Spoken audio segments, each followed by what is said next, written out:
So once you have the understanding of how to engage your pelvic floor and not just your little vagina muscles, we can then talk about percentage of engagement. And so this gets tricky because that is tricky to even think about it. Right, to understand what that means. And so the idea here is that we have this on, so like almost like the pelvic floor muscles are on, like a light switch, right?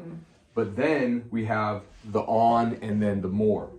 So I'm pushing the light switch up. There, you got it. And that gets sweaty pretty quick. Yeah, I'm using. I feel like I'm tightening all my muscles. And that's what happens. It's a recruitment of all this hip complex tissue because you're starting to squeeze your pelvic floor more. It's like almost like this. It's like I feel it in my thighs. It's because I've been bike riding. Yeah, you will feel it, right? And so you'll feel glutes, you'll feel thighs, but it'll be because of the pelvic floor Kegel that you're doing. Nice.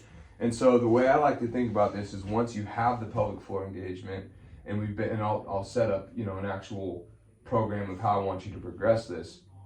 But once you have the pelvic floor engagement, then I like to think about it almost like turning the dial up on the volume of a radio station or of the radio.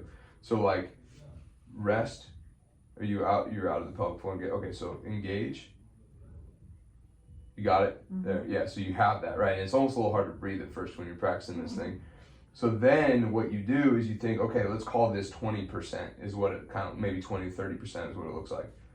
Squeeze more and pull more and take that thing to 50% or 40%. Okay. Now go to 60%, squeeze more. Now go to 80%, there you are, and squeeze more. And then you'll max out and go as much as you can there, okay? And you're gonna feel this a little differently when you're seated, okay? So that's the idea of playing with the percentage of Kegel, okay?